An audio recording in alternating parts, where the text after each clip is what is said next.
chicos, buenas tardes. Les doy la bienvenida a los cursos en línea de Bizancio. Me presento, soy Daniela Chapiguican Ramírez, alumna de la Universidad de Piura. Actualmente voy en séptimo ciclo y soy docente del curso de Bioquímica Médica y de Parasitología y Microbiología. Antes de empezar, quería decirles que espero que estén pasando de la mejor manera esta cuarentena y que se cuiden mucho ustedes y sus familias. Ahora, empezando, hoy día vamos a ver el metabolismo del ácido pirúvico y acá les traje un pequeño esquema que resume el capítulo de carbohidratos en los que vemos acá la molécula de glucosa y su paso por diversas reacciones hasta llegar a la formación de acetil-CoA. Pero en realidad, el catabolismo de todas las macromoléculas orgánicas va a converger en la formación de acetil-CoA.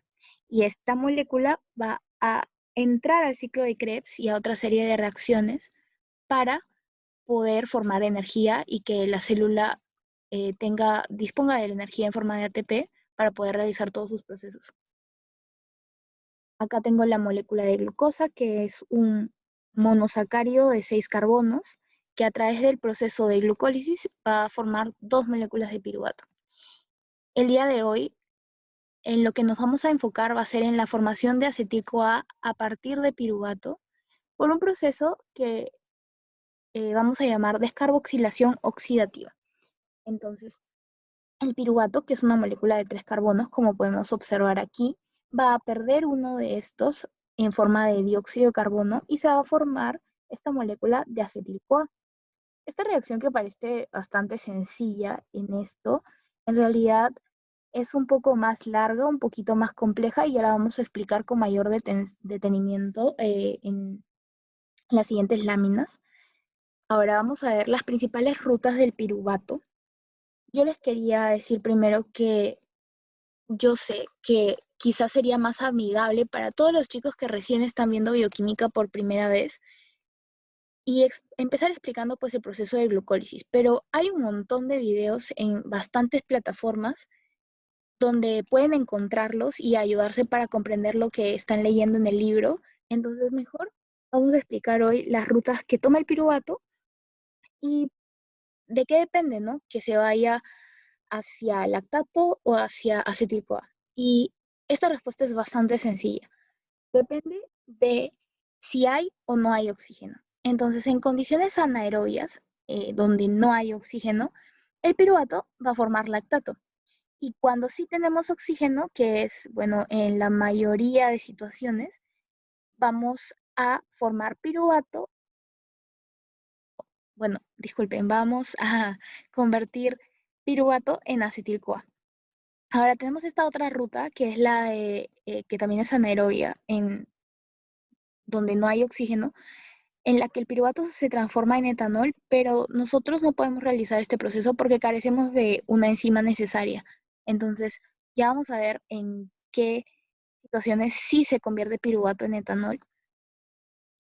Ahora, vemos las rutas anaeróbicas, que son la fermentación, tanto la fermentación láctica como la fermentación alcohólica. Y este es un proceso que nos va a permitir extraer energía de los carbohidratos en ausencia de oxígeno.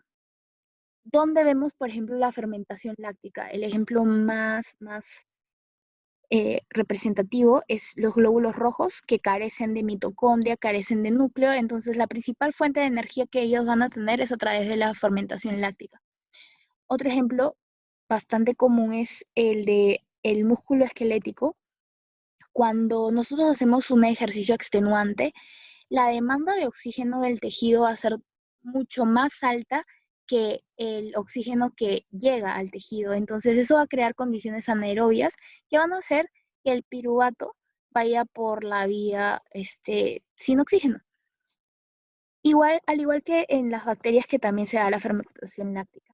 Ahora, la fermentación alcohólica, el ejemplo por excelencia va a ser las levaduras, por ejemplo, Saccharomyces cerevisiae, que nos ayuda en el proceso de la fermentación para la elaboración de cerveza, y algunas bacterias también, y las bacterias. Pero esta parte que ha aparecido acá, que es que no se produce ATP por esos procesos, las voy a explicar en las siguientes láminas para que lo entiendan mejor. Vamos a empezar explicando la fermentación láctica. Este es un proceso muy importante que tienen que recordar.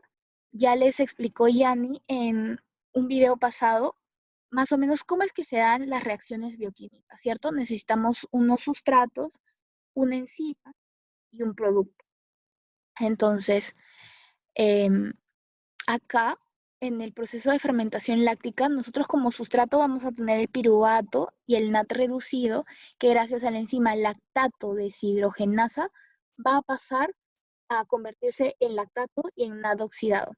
Hay que recordar que esta enzima es reversible, entonces esta ecuación puede pasar de piruvato a lactato o de lactato a piruvato, ¿sí?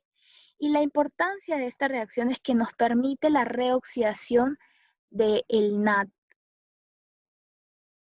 porque nosotros este NAD reducido lo obtenemos de la glucólisis. Y para los que no han llevado bioquímica, ya más adelante tengo un pequeño esquema para que puedan entender de dónde es que sale este NAD reducido. Pero lo que yo quiero que se lleven es que, miren, acá no vemos ATP por ningún lado. Entonces, ¿de dónde sacamos que por la vía del lactato, nosotros terminamos con 2 ATPs para la célula? ¿De dónde sacamos eso? Es de esto, de que la reacción neta desde la glucosa va a formar 2 lactatos y 2 ATPs. ¿Cómo? ¿Cómo? ¿De dónde saco estos 2 ATPs? Es sencillo, la respuesta es sencilla, la sacamos de la glucólisis. Y acá tenemos el, el esquema que les había comentado.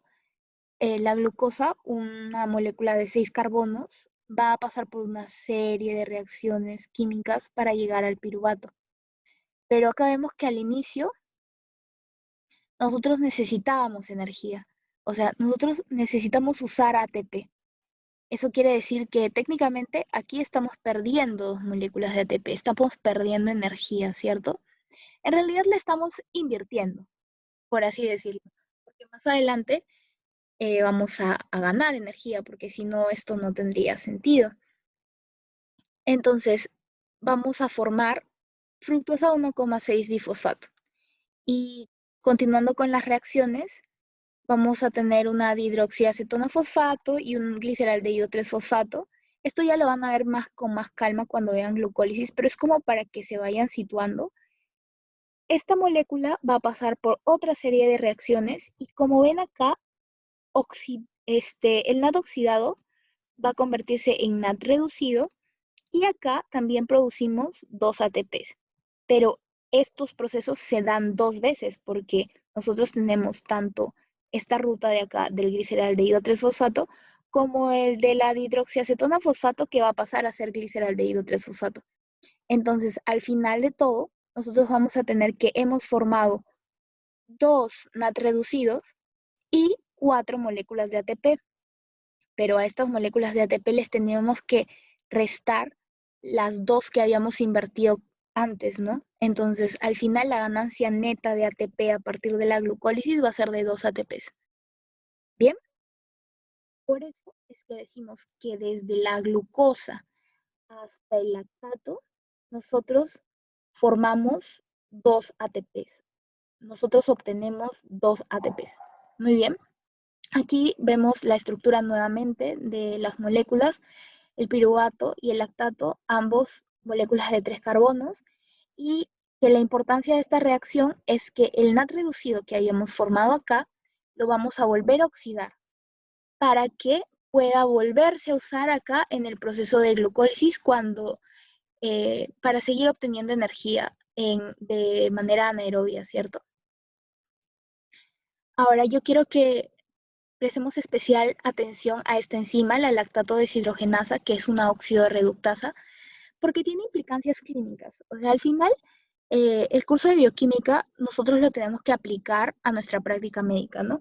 Y la lactato deshidrogenasa va a ser una enzima que ustedes siempre van a utilizar, porque a pesar de que es un poco inespecífica, de todas maneras es un marcador bioquímico que nosotros usamos para poder eh, predecir Bueno, para apoyarnos en el diagnóstico en realidad, como es una enzima que está dentro de la célula, cuando hay destrucción tisular, cuando las células se rompen porque hay destrucción de tejido, porque empiezan a morir, la lactato deshidrogenasa se va a liberar al medio y se va a ir a la sangre, ¿cierto? Entonces, cuando hay una elevación de la lactato deshidrogenasa en sangre, nosotros podemos decir, podemos pensar, ah, está habiendo destrucción de tejido, ¿no? Y dependiendo de cuál LDH sea, nosotros podemos orientarnos a cierto tejido que está siendo dañado.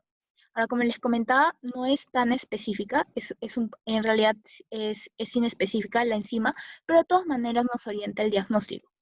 ¿Y qué hay que saber de la lactato deshidrogenasa? Que es una enzima tetramérica. Eso quiere decir que tenemos 4 subunidades, 2 distintas.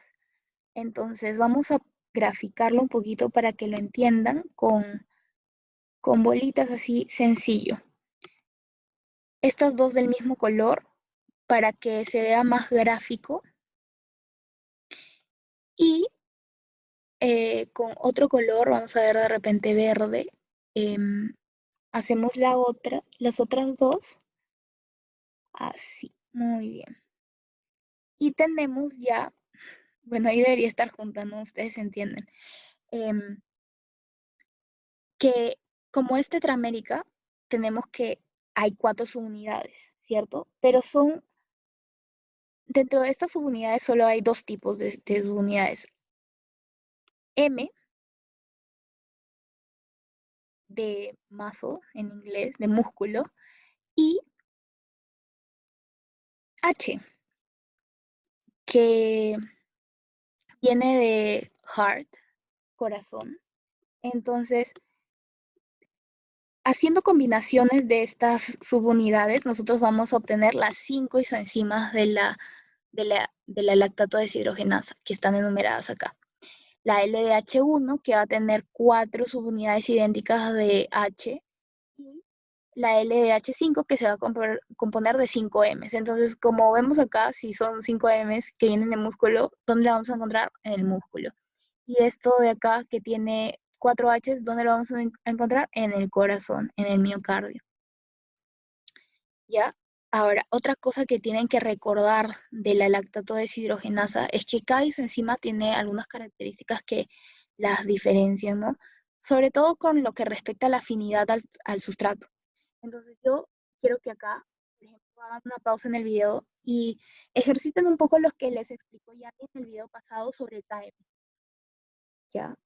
Entonces, habiendo recordado eso, ¿qué significa que M4 y M3H, que son estas dos, LDH5 y LDH4, tengan un KM alto para el piruvato? ¿Qué quiere decir? Que si tienen un KM alto, tienen menor afinidad por el piruvato, ¿no? Y esto se da sobre todo en tejidos que son glucolíticos, porque va a haber muchísimo sustrato, o sea, va a haber bastante sustrato, y por eso es que no se necesita una afinidad tan alta de la enzima, porque el sustrato abunda. Entonces, estos tejidos glucolíticos, por excelencia, vamos a tener el hígado y el músculo esquelético, que son tejidos que van a estar en constante glucólisis, ¿cierto?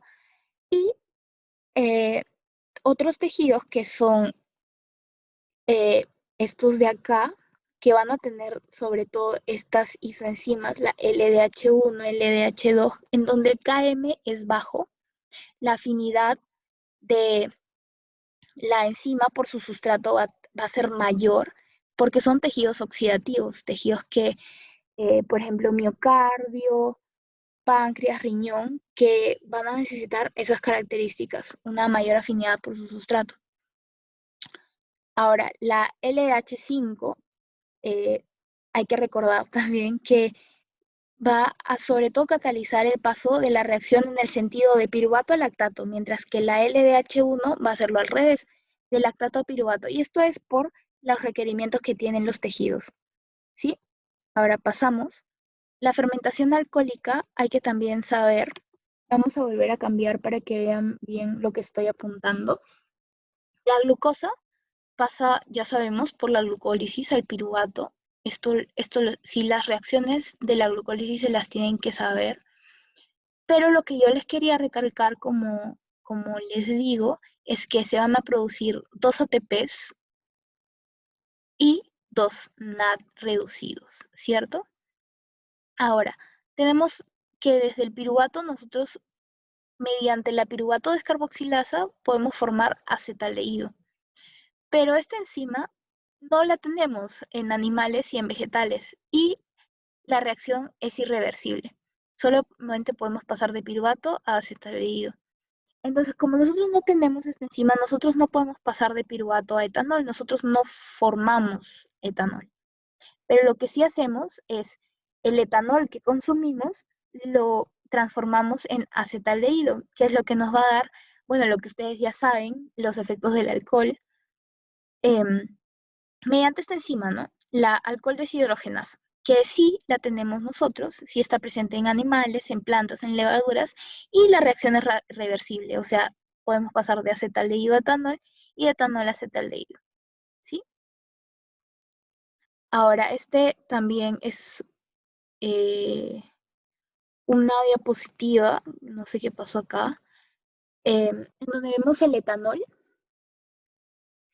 y que mediante el alcohol deshidrogenasa va a pasar a acetaldehído. Luego, por otra enzima, va a pasar a ácido acético y finalmente vamos a formar el acetil-CoA a partir del etanol. Y este acetil-CoA lo vamos a poder meter al ciclo de Krebs para formar energía o se puede ir a síntesis de ácidos grasos, de colesterol, etc. Ahora, ¿por qué les he puesto la imagen de una persona asiática? Porque hay que recordar que la alcohol deshidrogenasa es una enzima que se codifica en varios genes y en varios alelos. Entonces, el polimorfismo que presenta esta enzima va a producir diferencias importantes en cómo es que nuestro organismo procesa el alcohol, el etanol, y cuál va a ser su concentración en sangre, ¿no? Si nosotros tenemos una enzima que es un poco menos activa, nosotros al final no vamos a poder procesar el alcohol de la misma manera, ¿cierto? Entonces, por ejemplo, en mujeres es menor el nivel de expresión y en orientales es menor la actividad del alcohol deshidrogenasa. Entonces, si uno es mujer y es oriental, va a tener muchísimo menos tolerancia al alcohol. Esto tiene que quedar un poco claro porque es algo que es como un dato curioso, pero también es algo bastante importante porque las personas que cumplen con estas características van a tener una mayor probabilidad de intoxicación por etanol a menores cantidades, ¿sí? Y bueno, ustedes saben que también eh, entre las personas hay diferentes maneras en las que se metaboliza el alcohol, por eso algunas personas eso afecta más y algunas personas pueden tomarse media botella y no les pasa nada, ¿cierto? Ahora sí, vamos a entrar a la ruta aerobia. En presencia de oxígeno, el piruvato se va a convertir en acetil-CoA. ¿Por medio de qué enzima? De la piruvato deshidrogenasa. Entonces, la piruvato deshidrogenasa vamos a tener que se da en condiciones aeróbicas, ya lo hemos mencionado, pero es muy importante que lo recuerden, en presencia de oxígeno, ¿sí? Y bueno, que la oxidación tanto de ácidos grasos, de glucosa y de aminoácidos al final va a terminar en la conversión de acetil, o sea, vamos a terminar formando acetil-CoA, ¿cierto?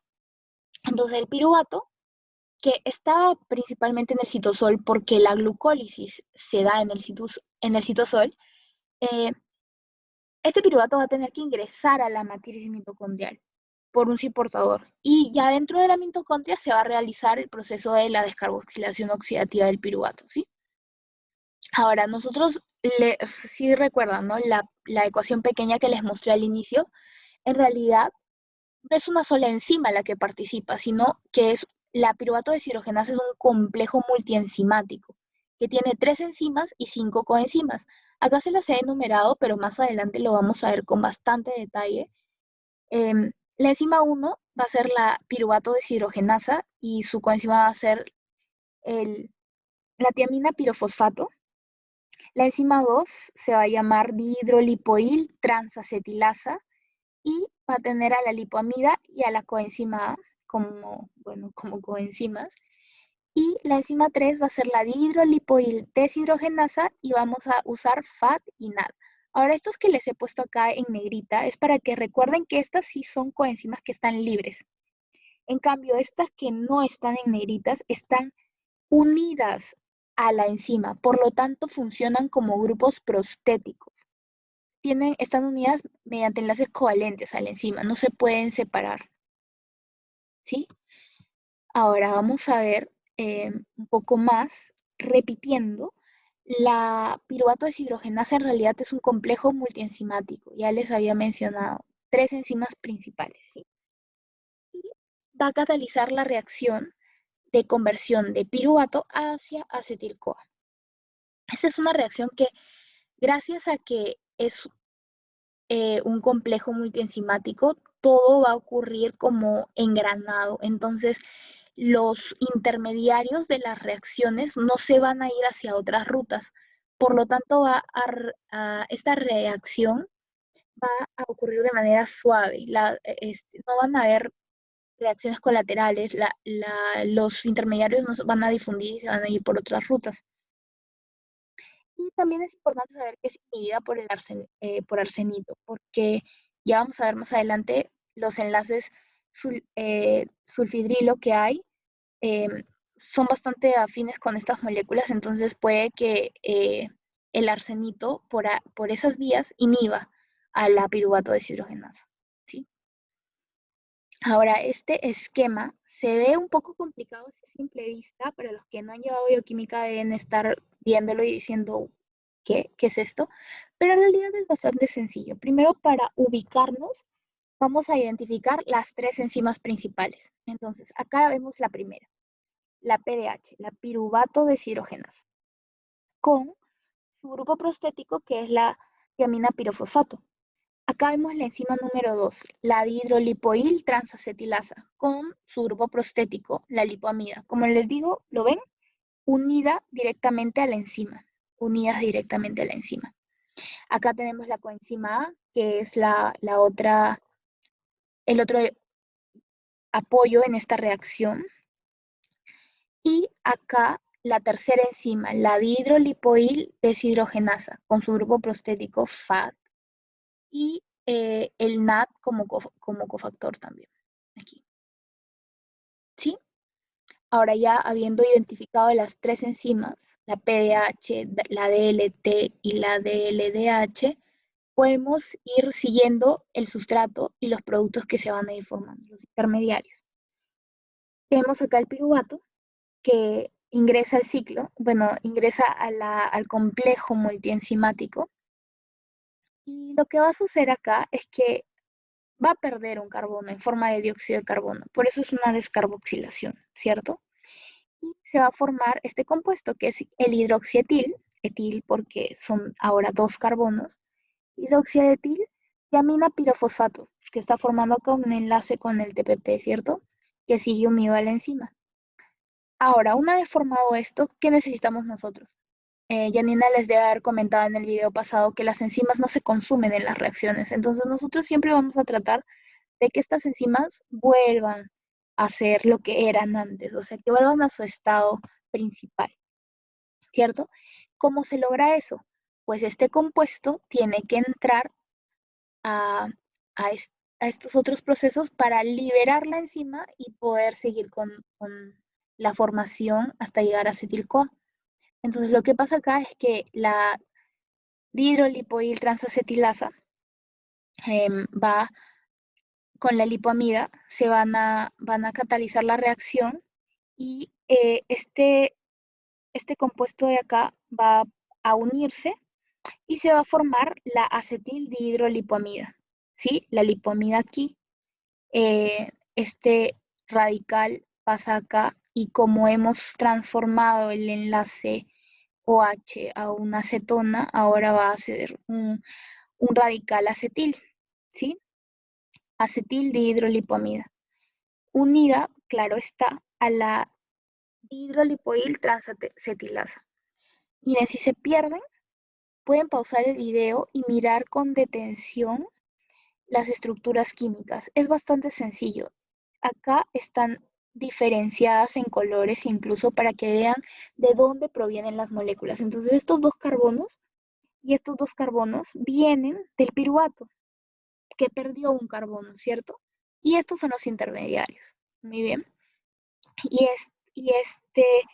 este radical acetil se está uniendo a la lipoamida, que es parte de la enzima de la dihidrolipoil transacetilasa. ¿Sí? Ahora, transacetilasa, el nombre que nos dice que vamos a pasar un grupo acetil de una molécula hacia otra molécula. ¿Y qué molécula es la que me va a recibir ese grupo acetil? La coenzima A. La coenzima A, al recibir el grupo acetil, se convierte en acetil-CoA. Entonces, por fin lo formamos. Del piruvato hemos formado acetil-CoA. Acá están los dos carbonos del acetil-CoA y, bueno, pues la coenzima unidos por un enlace tioéster, que está el azufre. Ahora, yo les comentaba del arsenito. El arsenito inhibe en esta parte, porque los grupos sulfidrilo acá están muy reactivos, entonces al venir una molécula de arsenito se forma un enlace y acá, adiós, se pierde y se inhibe la reacción. Ya no puede continuar y el complejo multienzimático se ve inhibido. ¿Sí? Ahora, yo les comentaba que estas enzimas tienen que tratar de volver a su estado basal, a su estado principal, ¿no? Y acá no tiene moléculas de hidrógeno que impiden que tenga la estructura que tenía antes, la lipoamida, ¿cierto? Entonces, acá tenemos esto ya lo vamos a llamar dihidrolipoamida porque tiene dos hidrógenos. ¿Y cómo le quitamos estos hidrógenos a la molécula? Sencillo, con una deshidrogenasa. Entonces, la hidrolipoil deshidrogenasa de lo que se va a encargar principalmente es de deshidrogenar, de oxidar la dihidrolipoamida nuevamente para que vuelva a tener esta forma. Pero al hacer eso, ¿qué está haciendo? Aceptar ella misma, esta molécula, los hidrógenos, ¿cierto? Cuando los acepta, se está reduciendo, pero necesitamos que tenga esta forma para que cuando le llegue de nuevo todo esto pueda realizar su función. ¿Y quién ayuda? ¿Quién vuelve a aceptar esos hidrógenos? Ahí es donde entra el NAD. El NAD oxidado se va a reducir, va a aceptar esos hidrógenos y se va a convertir en NAD reducido.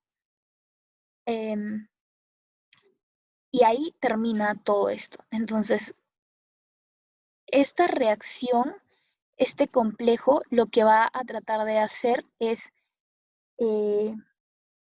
volver a tener las enzimas en sus estados basales y por eso es que tiene una serie de reacciones y se puede mantener prácticamente desde la formación de piruvato hacia la de coenzima A y volver a repetir el ciclo muchas veces, ¿cierto? Porque las enzimas vuelven a su forma gracias a todos estos procesos que suceden. Espero que haya quedado claro.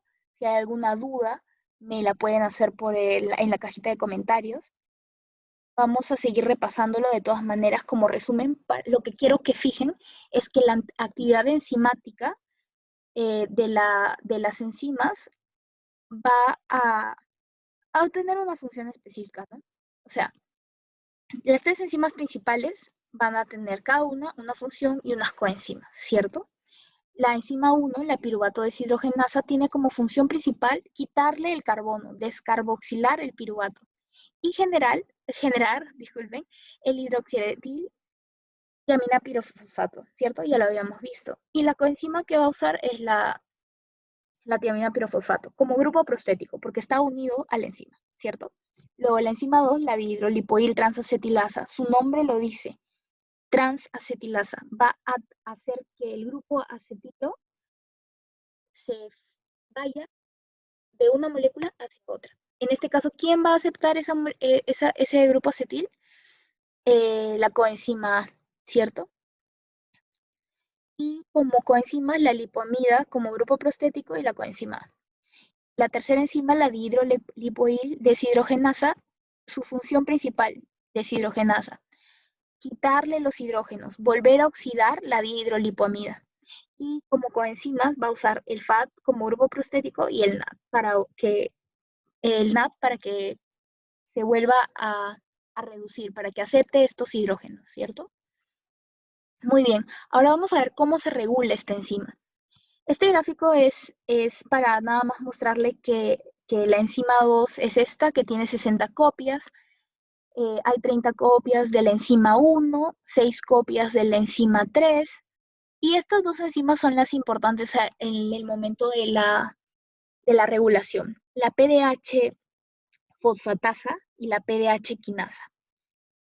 Tenemos que recordar que, regreso un ratito, que las quinasas, ¿qué hacen las quinasas? Aportan un grupo fosfato, ¿cierto? Le ponen un grupo fosfato a una molécula, mientras que las fosfatasas se lo quitan. Ya. ¿Cómo es que vamos a regular todo el complejo enzimático? Bueno, por dos mecanismos. Primero, la inhibición por producto, que es sobre todo de la enzima 2 y de la enzima 3, en los que, bueno, pues como su nombre lo dice, los productos son los que inhiben a la enzima. La acumulación de producto, en este caso de NAD reducido y de acetil-CoA, van a hacer que la enzima deje de actuar. ¿Por qué? Porque, bueno, pensándolo un poco, si nosotros tenemos muchos productos, significa que la enzima está realizando su función y que ya no es necesario que lo siga haciendo, ¿cierto? Porque ya trabajó, ya se obtuvo el producto y pues hay que hacer una regulación. Entonces, ya tenemos suficiente producto, hay que parar. Muy bien. Esa es sencilla, la inhibición por producto. Ahora tenemos el otro mecanismo de regulación de esta enzima, que es la de modulación covalente, que es sobre todo de la PDH, de la piruvato deshidrogenasa, la enzima 1, que vamos a tener dos formas, una forma activa y una forma inactiva. Lo que necesitan saber aquí es que la forma inactiva es la forma fosfatada, la que tiene el grupo fosfato. Entonces, si yo les había dicho que una fosfatasa le quita el grupo fosfato a una molécula, la piruvato deshidrogenasa fosfatasa, al quitarle el fosfato, lo que está haciendo es activar la enzima, ¿cierto? Entonces, por lo tanto, cualquier cosa que active a la piruvato deshidrogenasa fosfatasa va a terminar activando a la piruvato deshidrogenasa, ¿cierto? En este caso, la insulina y el calcio.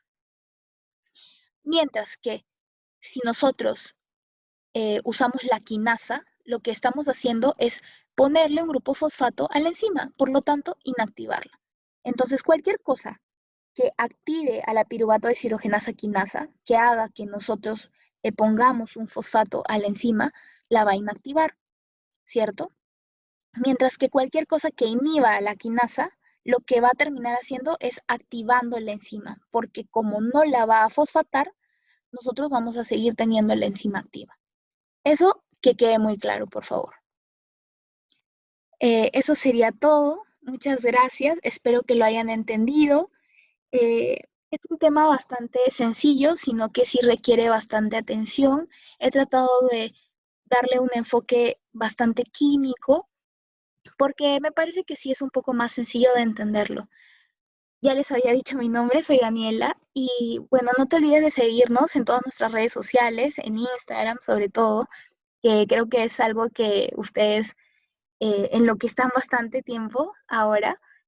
Y bueno, eso sería todo. Muchas gracias por la atención y alguna duda en la cajita de comentarios. Repitan el video si quieren volver a repasar o algo no quedó muy claro. De repente repitiéndolo una o dos veces se entiende mejor. Muchísimas gracias, chicos.